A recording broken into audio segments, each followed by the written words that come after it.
Good morning, students. Today we'll continue with the third part. So, before I go into the third part of molecular basis of biology, just recalling what was done last class. You remember the central dogma of biology, that is, from DNA we obtain RNA, and from RNA we can get proteins. Now, you know very well, from DNA to RNA it is transcription, RNA to proteins it is your translation. Also there is replication, DNA replication. In case of retroviruses, RNA behaves as the genetic material. Okay, so to produce the expression, the gene expression, RNA will first produce DNA, then DNA to mRNA, mRNA to proteins. So that's what you have studied last class, as well as you should remember how the DNA is packed within the cell. So it is all your nucleosome model. Today we are studying the properties of genetic material. So DNA versus RNA. So which among them is the genetic material? Both of them is possible. If you reverse back to your evolution, that is from the origin of earth, origin of life, it is actually RNA that was the first genetic material, and from RNA DNA evolved. Okay, so we are now saying among these two, which is the better one? Of course, the evolved one is the better one, we say. That is, the DNA is at present the much evolved than RNA. Let us understand the properties of the genetic material. So we have already understood DNA in most of the organisms. So you can say in all organisms except retroviruses, which have RNA as their genetic material. Let us understand in general. Of course, you have understood DNA is proved by, finally proved without any doubt, we call it as unequivocally resolved by Hershey and Chase experiment. So they established the fact that DNA is the genetic material. And what is that exceptional case? RNA will be the genetic material in case of certain viruses. So there is your tobacco mosaic virus, QB bacteriophage. So all these are different examples. The names they have given. Need not worry much, but remember them if the question is asked. Can RNA be a genetic material? Yes. Give some examples. You have your TMV, QB bacteriophage. So these are all RNA viruses. So in all organisms except the viruses, the retroviruses will be. So you have to eliminate virus. So rest all the organisms will have the DNA as the predominant genetic material. What about RNA? RNA is present in them. So what is their function? They perform dynamic function of messenger and adapter. You will understand what that is. You will understand what that messenger and adapter is in the coming topics of this chapter. So we'll understand today the difference between the DNA and RNA. So based on the chemical structure of these two nucleic acid molecules, we are differentiating. So first one, we are saying DNA is stable, whereas RNA is unstable.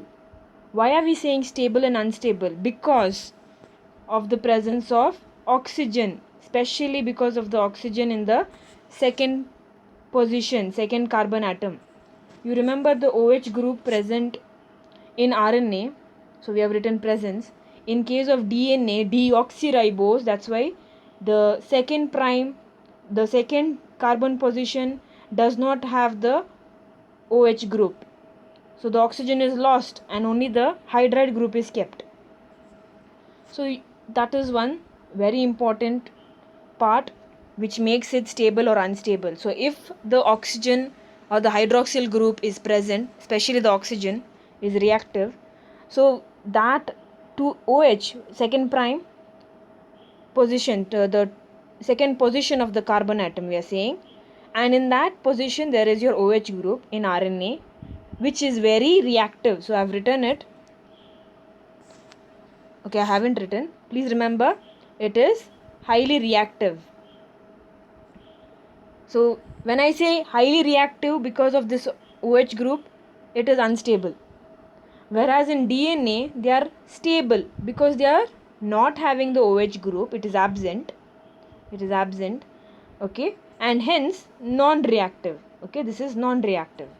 So I hope you understood. DNA is stable. It is not reacting. RNA is reacting. That's why it is unstable. Why it is reacting? Because of the presence of OH group at the second prime position. So is it easily degradable? In case of DNA, not easily degradable. Why? You know about the hydrogen bonding, which is triple bond between the G and C nitrogen base. So this is a very difficult part to break it. So it's not easily degradable, and it is a long chain of your nucleic acid, deoxyribonucleic acid. That's why it is not easily degradable. It can be only broken into fragments but not easily degradable because of the GC content. Okay, the pairing. Whereas RNA can be easily degradable. So this is why it reacts and immediately it degrades. Because of its easy degradation, its lifespan is short. Whereas DNA, not easily degradable, that's why longer lifespan. You know very well about the viruses which are continuously, changing. You can hear new viruses that are causing problems. So it is because of the mutation that is occurring at a faster pace. So they will mutate, they will evolve. When I say evolve, they will adjust to the new environment, and it is at a fast rate we are seeing. So the mutation is high in case of RNA. In case of DNA, mutation can occur but at the lower pace. Okay. Now there is one more thing about protein synthesis. So you know very well about the central dogma. DNA can produce mRNA. mRNA will produce proteins. So now DNA cannot directly produce proteins. It cannot. That's why it will depend on RNA for protein synthesis. Whereas RNA, yes, it can produce directly the proteins. Okay. So I hope you have understood the differences. Now we are coming to the criteria, important criteria for the genetic material to be existed, and to call it as a genetic material, they have to follow these 4 criteria. So what are those 4 criterias? First, it has to replicate. So it should be able to generate its replica. So the process is replication. Then they should be stable, both chemically, structurally. Okay. So when I say chemically, in nature, it should not react. Structurally, I'm talking about the structure, the groups. The groups should be stable, not reactive. So it should be stable. That's why it is only considered the criteria for being the genetic material. Third, scope for slow changes, which we call it as mutation. Why slow changes are needed? So the evolution can occur. Then it should be able to express itself in the form of Mendelian characters. To say about the Mendelian characters, I'm talking about the storage of information. How we say for chromosome, capital T and small t. So this is how we are trying to represent your Mendelian characters. So this is your genetic material which is inherited into the offsprings. So this is what we are saying should be able to express itself in the form of Mendelian characters. Okay. So what can you conclude by understanding these criteria? Yes, if you want to conclude to say RNA is not a genetic material, remember we initially say from the point of evolution, from the point of origin of life on earth, RNA was the first genetic material, and from RNA, DNA has evolved. So we say discussions will indicate both RNA and DNA can function as genetic material. So it can. It need not be must. DNA, we have said it is overall the universal genetic material. So we are saying it can be, RNA can be the genetic material. Why? You remember your central dogma, DNA to RNA. So we are saying it can be a transmission. So here you can see, you've understood it functions as genetic material. In case of other, that is your exception, that is leaving your viruses, leaving your retroviruses, we are saying in general the all organisms having DNA as genetic material, they are stable, DNA is stable and preferred for storage of genetic information. What is the use of RNA? It is the transmission of genetic information. So we are using both of them. We can conclude it that way. Is that clear? So remember, in case of your organisms, all organisms except retroviruses, we are saying RNA that will be produced and degraded. It will not replicate. Replication is not there in your prokaryotes or eukaryotes. Viruses, they are not even included under prokaryotes. So these, I'm saying specially about retroviruses, RNA is an exceptional case to be as genetic material where it can replicate. So I won't go much detail about the genetic material. So I hope it is clear with the differences. Now we'll understand about the RNA world. You should know first about RNA. So that's what I've written here. It was the first genetic material. So you can find it there. It was an evidence to suggest that essential life processes such as your metabolism, translation, splicing, you'll understand all these terms as we come across. Translation you understood from RNA to protein. So protein synthesis is translation. Splicing you will come to know as we come through the next topics. So next, you should know this RNA. It can act as a genetic material as well as a catalyst. Okay. So when I say catalyst, some important biochemical reactions that are only some, not all of them, are catalyzed by RNA catalyst and not by protein enzymes. Now such, we call it as your ribozymes. It is not mentioned. It will be coming in your future topics in the same chapter. So now coming to your RNA. So you understood it can be genetic material or it can be like a catalyst. So when I say catalyst, only for some reactions only they act as catalyst, especially for the conversion of RNA to DNA, DNA to proteins. There only it will behave as catalyst, nowhere else. So that's why they are saying it is not proteins, it is RNA which behaves like a catalyst. So since it is a catalyst, we are saying it is reactive and unstable. Okay. Whereas DNA, when you compare it with RNA, it has evolved with various modifications, especially at the 2' end where the oxygen is removed. Oxygen is removed. So this oxygen is not there. That is why it has become more stable. So chemical modification is removal of oxygen. That's why the term deoxyribose. So this DNA being double stranded in majority of the cases, it need not be double itself. Some organisms have single stranded. That is again in viruses we find single stranded. Then okay, here we have to understand double stranded. Since it occurs in double stranded in majority cases, they are complementary strands. They resist the changes by evolving the process of repair. Now you may not understand this immediately. Now imagine I have DNA. Okay, it's a rough diagram. Now the moment I have this DNA here, imagine I am producing one more, but in between there is an error. Okay, error here, and it continues.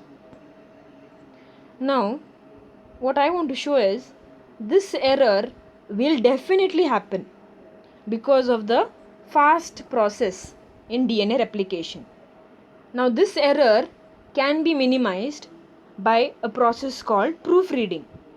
So as the synthesis occurs, even proofreading is done to rectify the error. So the moment one error is there, it will see that it is normal. So the error can be rectified and made it normal. Sometimes that error will be kept as it is because of the chemicals present inside the cells. So you might have heard about endosulfan creating a lot of issues with the genetic disorders, creating genetic disorders. So it gives a lot of issues to the genetic level. Okay, that's why it is inherited. The disease is inherited. So we'll not go much detail into it. We'll understand about what DNA replication is. When I say DNA replication, first you should know what is DNA consisting of. So first DNA, I'll just give a fragment 5' to 3', and I'm drawing here the nitrogenous bases. So it can be A, T, G, C, T, A, C. I'm just giving. So for this, oh very sorry, I'll just give random. This is C, this is T, this is G. Okay, this is 5' to 3'. Now when I say DNA replication, observe here.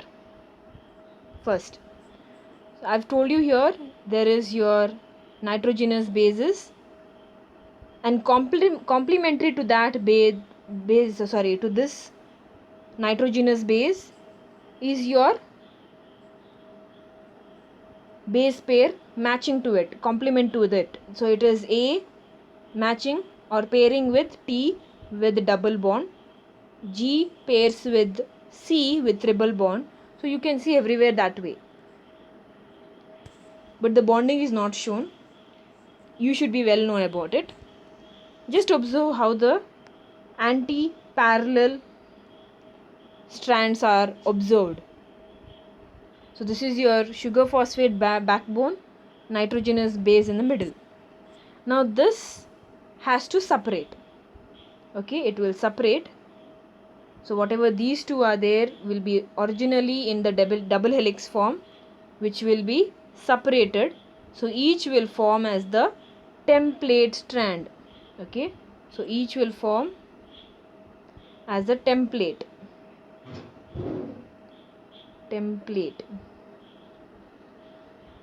strand.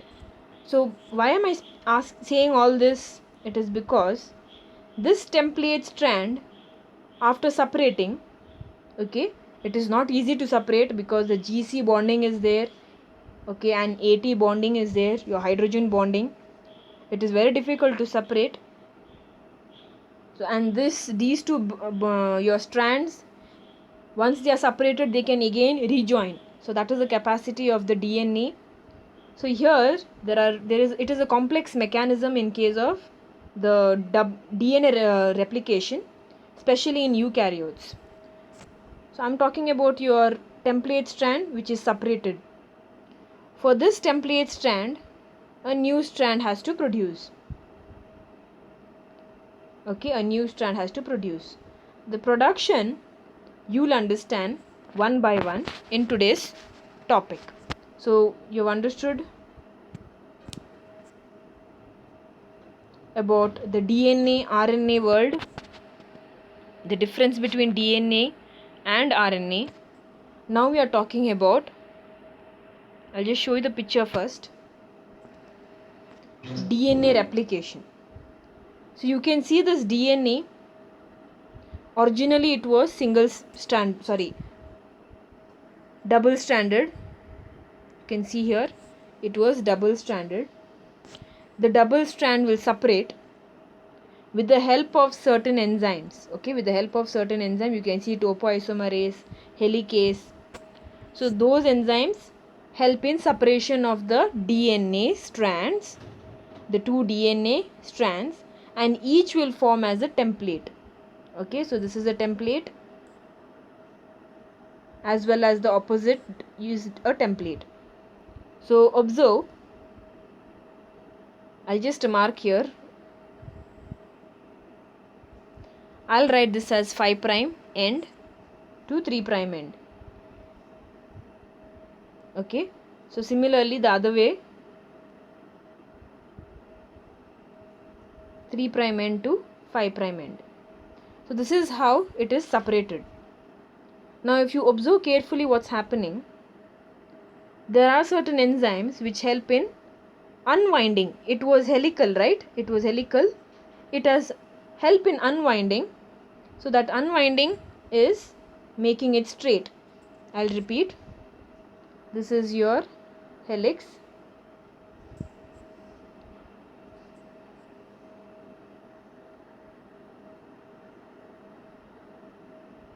Okay, so this unwinds to form a parallel strand. So this is your, like a ladder. This was supposed to be a spiral ladder.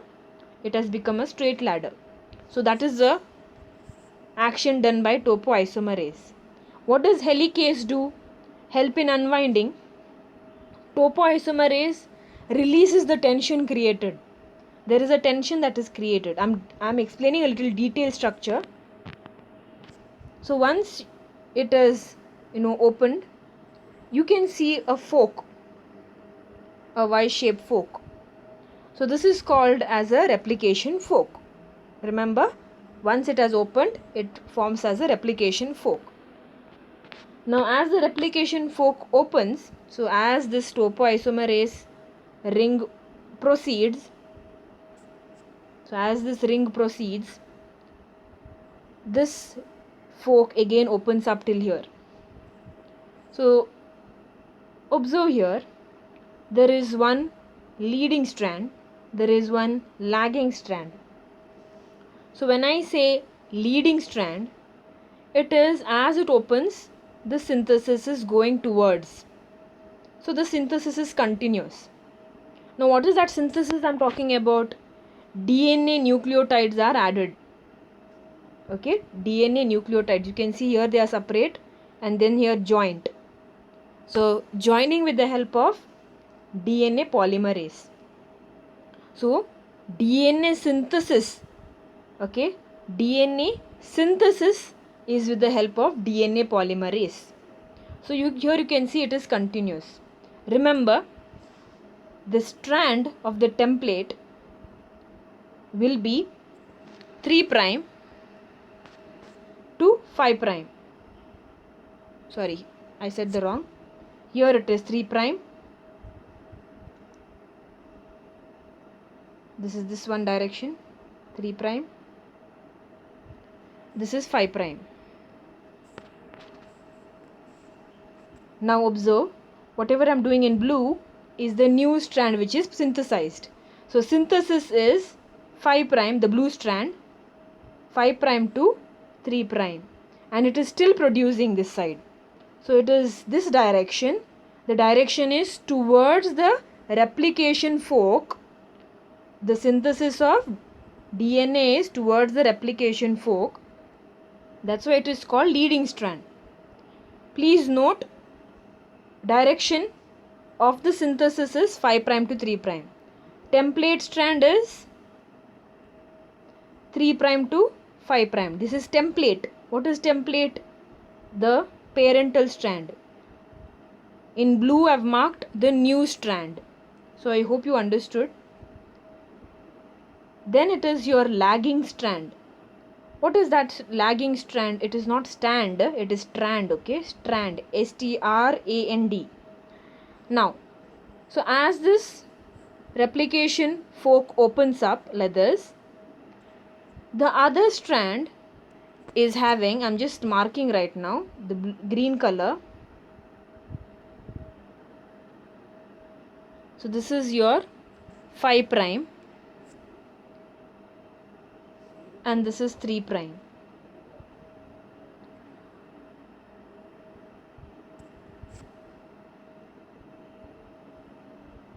I'll use other color.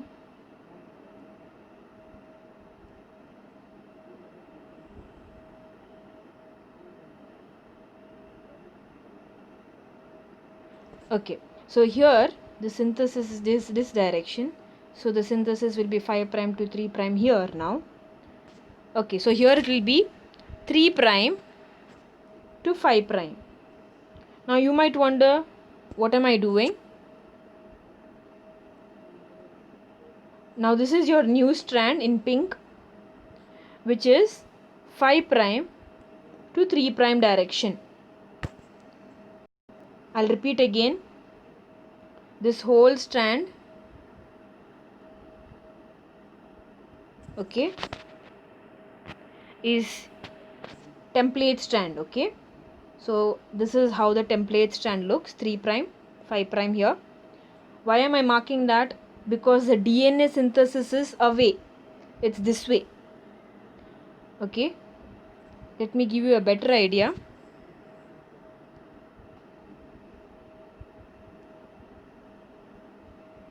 So can you observe here? It's very difficult right now to give you a better idea. So here you can easily understand. Observe this portion. So one was continuous this way. Can you see the other one? It is going discontinuous. So as the replication fork opens, so as it opens, okay, what happens is each time it opens a new place for the next synthesis, this arrow. So you can see 1, 2. So again if it opens, again third arrow will come. So what is that arrow they are trying to say? Synthesis of new strand. Synthesis of new strand. So I just told you to focus this much. Okay. Now in case, this is in two cases we are saying. In certain places where the DNA, the length of the DNA is short, then it can be faster. Okay. So remember, it is bidirectional synthesis. You can see one is going to one direction, other one is going to the other direction. That's why it is called bidirectional. So this is in case of every organism, the DNA replication occurs. In case of a long length, short length DNA will be faster. If it is long length, it takes time to separate the template strands. Therefore, at each locations we have the formation of replication bubble. Replication bubble. So you should know how all this gets initiated. This case or in this case, how the bubble forms or how the replication gets initiated. It is with the help of a site called ORI site. So there is an ORI site. ORI site. When I say ORI, origin of replication. Okay, origin of replication. So this is the on the DNA, origin of replication is the site for beginning or initiation of DNA synthesis. So you can see as the DNA unzips or unwinds, it forms the replication fork. This is the replication fork. So as you can see 5 prime to 3 prime, which is the continuous strand, 5 prime to 3 prime. You can see here it is continuous. So as this opens up this direction, this strand is produced continuously. Whereas the other template strand is having 3 prime to 5 prime. So the 5 prime to 3 prime direction will be this way. So you can see, imagine till here only it had opened. Okay, there was still the winding. So it has produced the first fragment. So again second time it has opened only till here. So you have first one, second one. Again when it opens up little more, you have first, second, third fragment. So I hope you understood.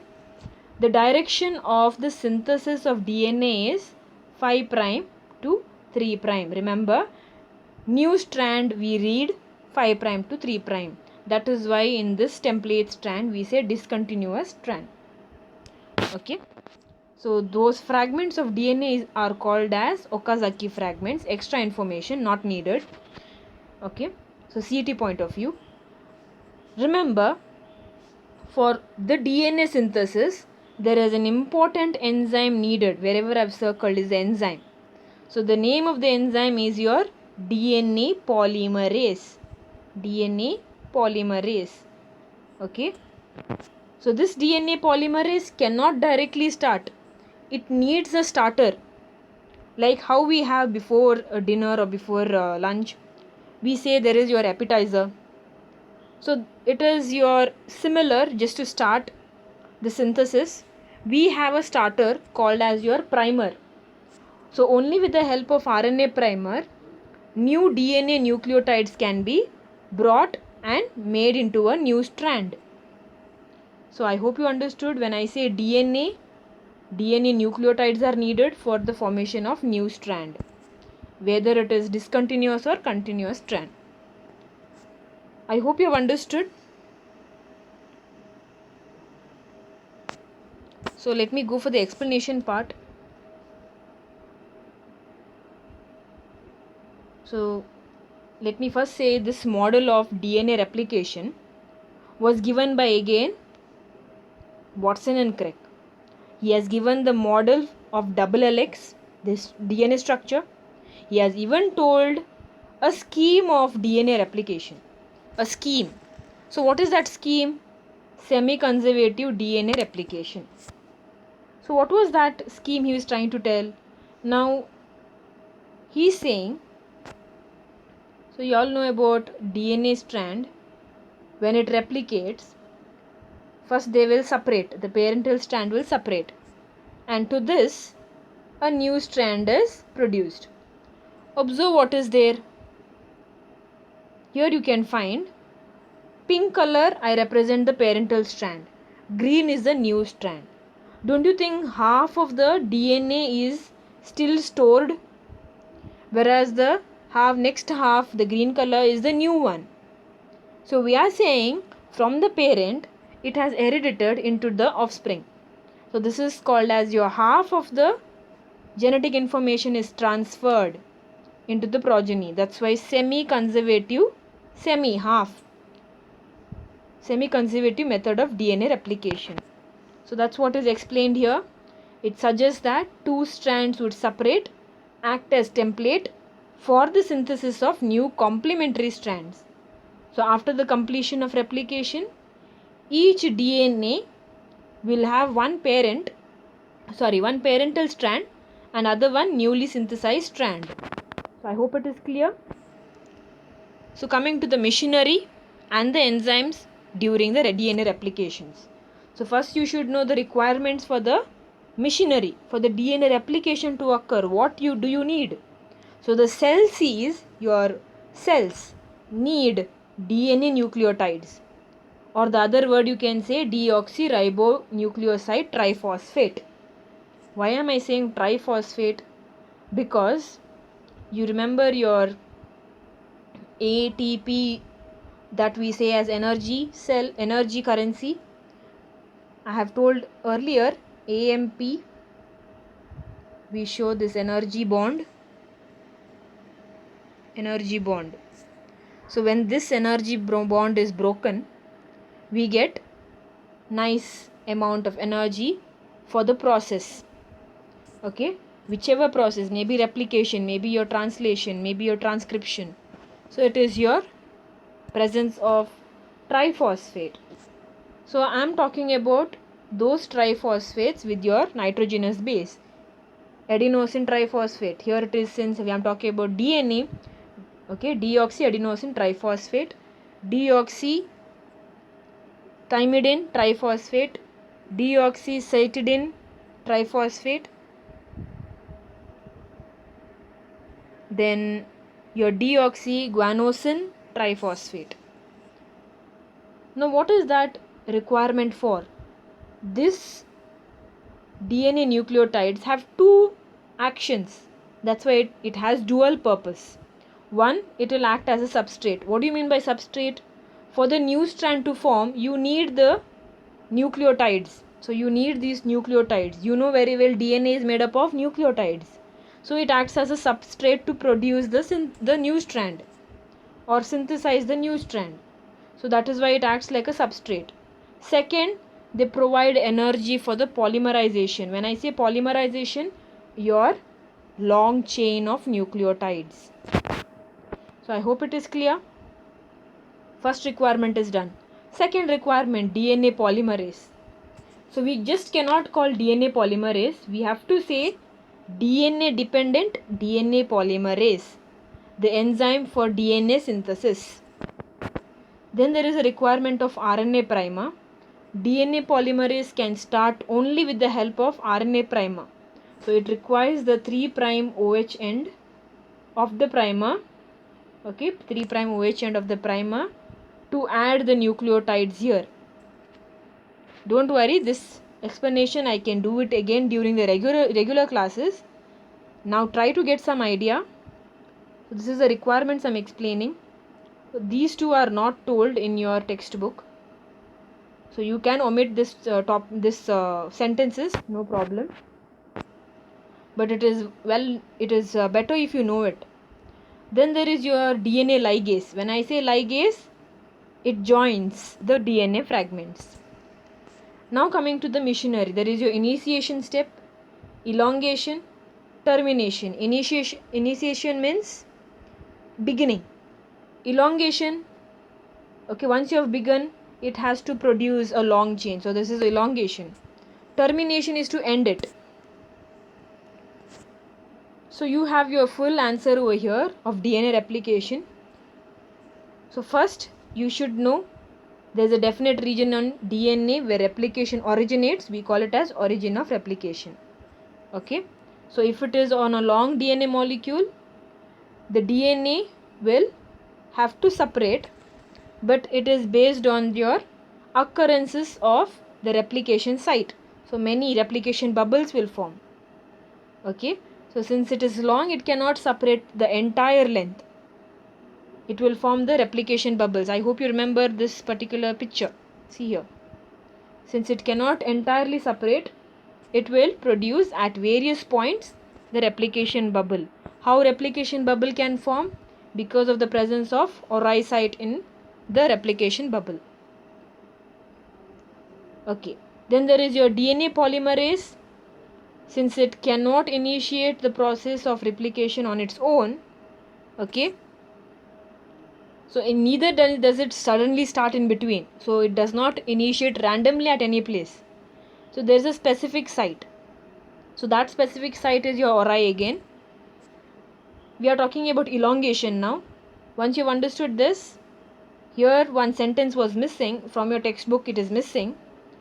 That is your RNA primer. It is not included in this particular topic.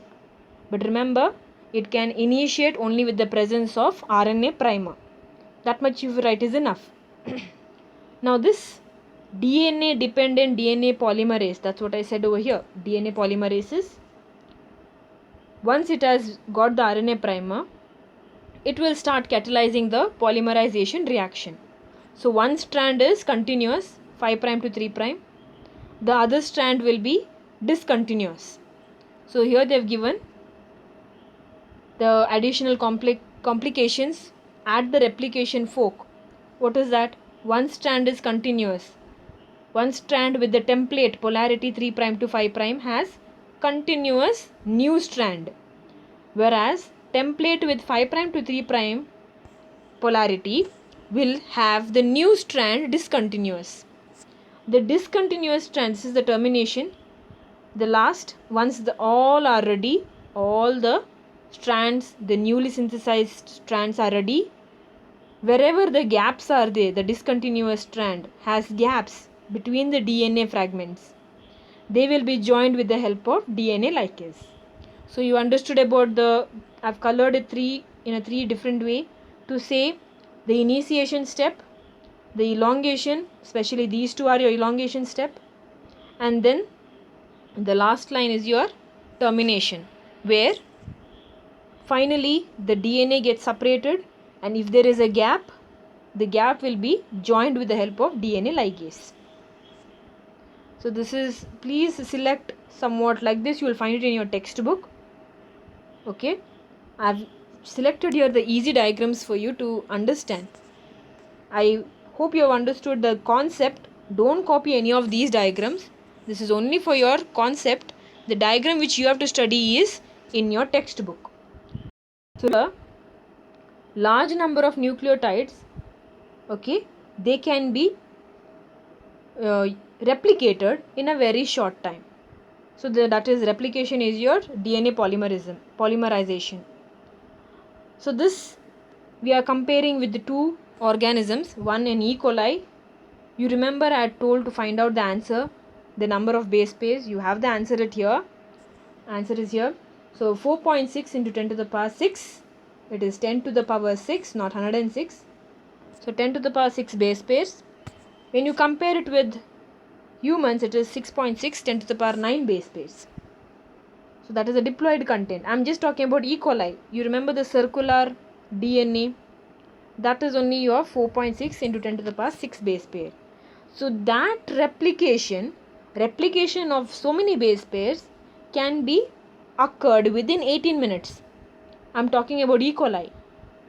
Please remember to separate E. coli separately. E. coli. So the replication is within 18 minutes. So what can you give an average rate over here? The average rate of replication, that is approximately 2000 base pairs per second polymerization can occur. Okay. So see, this is what the rate is. So polymerase has to do lot of work. One, it has to be fast. Second, it has to catalyze the reaction. Third, it has to see that it is accurate. Okay, see, many work is there for the polymerase, DNA polymerase. DNA dependent DNA polymerase. When I say DNA polymerase, we are saying DNA polymerization. Okay, remember the words which are rhyming there, or the matching words. So what is the work? It has to be fast, it has to catalyze, it has to be accurate. So if there is any mistake, that can lead to mutation. Okay, so if you see the energy process, it is an expensive process in your DNA replication. But still the cell has to replicate. They cannot say, no, I can't replicate. So it is the nature that is doing all this work. So in eukaryotes, we say a replication occurs at S phase of cell division, that is your cell cycle interphase. S phase is your synthetic phase where DNA replication occurs. So here there is a little complexity in eukaryotes. There is your cell division as well as replication of DNA that goes hand in hand. So if there is any error, you know about the error leads to polyploidy, a chromosomal abnormality or anomaly we say. Let us understand the experimental proof given to say it is semi-conservative method of DNA replication. Actually, many models had come forward. It could be semi-conservative, it could be conservative or dispersive or distributive. So here you can observe parental in semi-conservative parental strand when it separates. So the daughter DNAs, I am pointing the daughter DNA. You can observe in the daughter DNA, one strand is parental, other one is new strand. So this is called as semi-conservative. When I say conservative model, this means parental strand will open, synthesize and then close back, which is not acceptable. Okay, it was just a model but not acceptable at present. Even dispersive model, they are saying there are a lot of changes that are distribution of the segments. Of course this can occur, but when? It is only during meiosis. Still we don't accept this, but widely accepting the semi-conservative model. Okay, please remember this is extra information. I just want to show semi-conservative model is the accepted model. Why? Based on the experimental proof to say DNA replicates semi-conservatively. So what was that proof?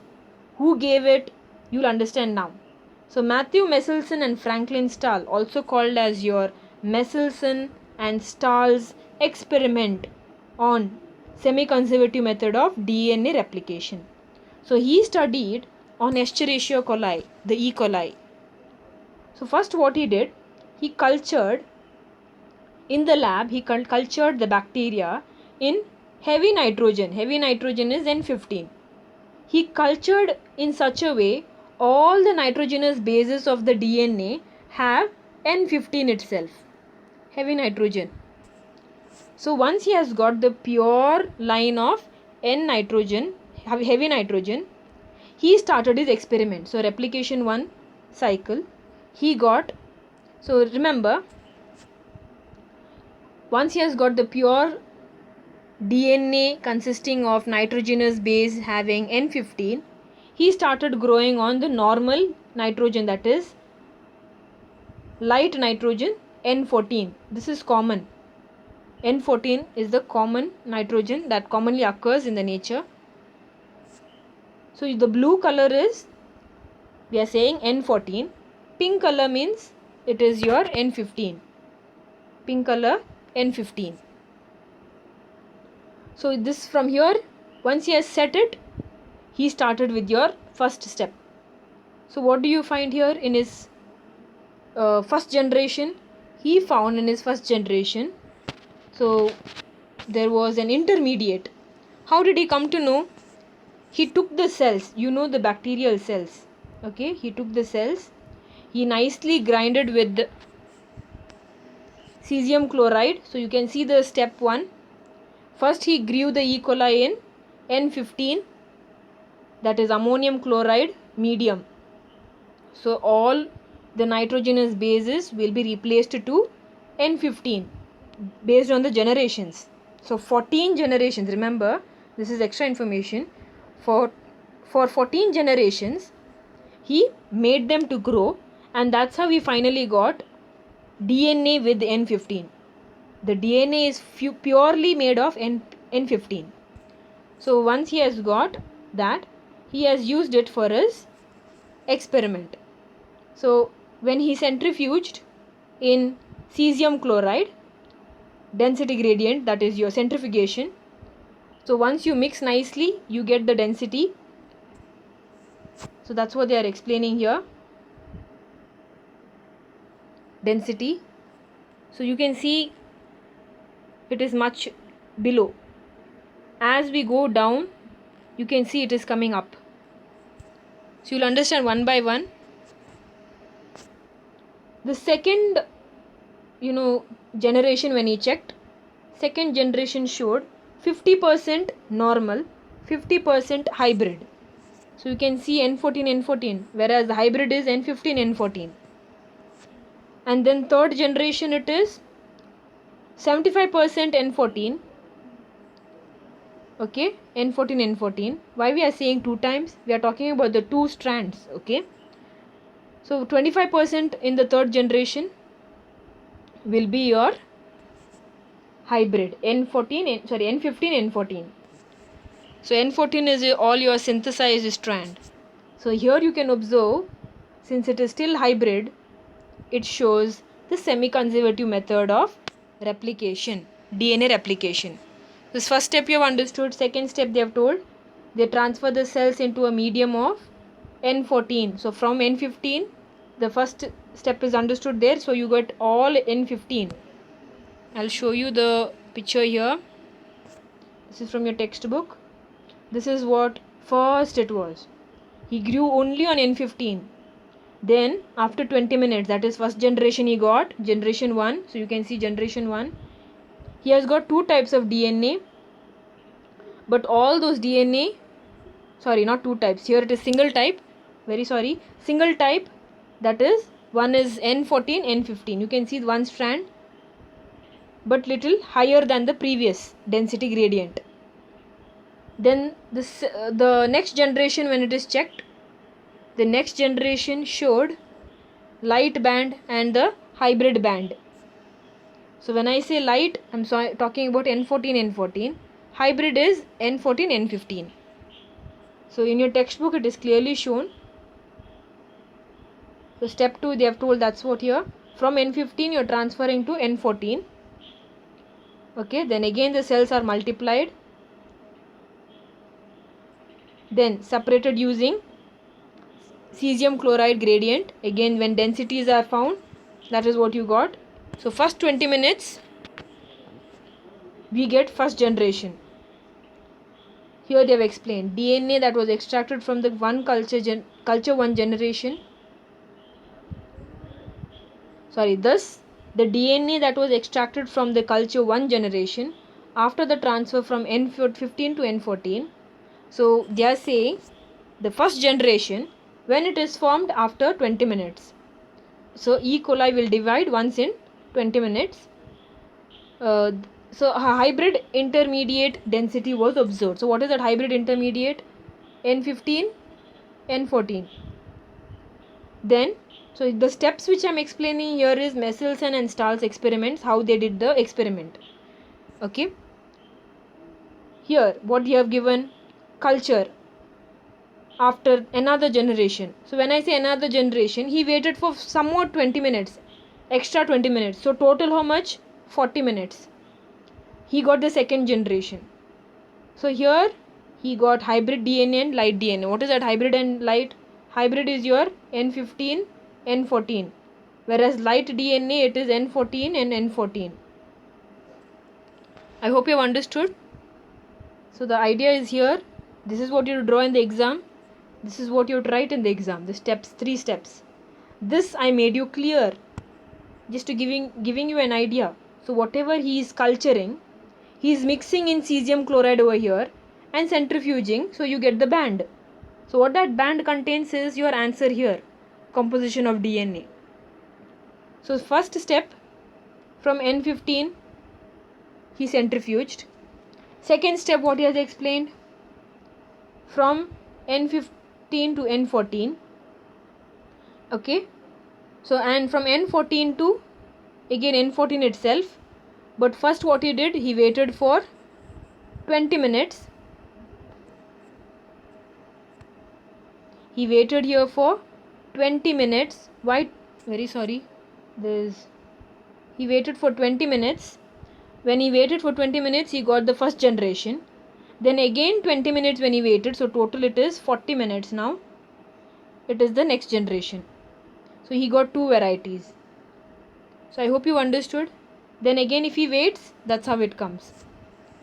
So I hope you have understood something over here. Don't get confused, you follow this diagram.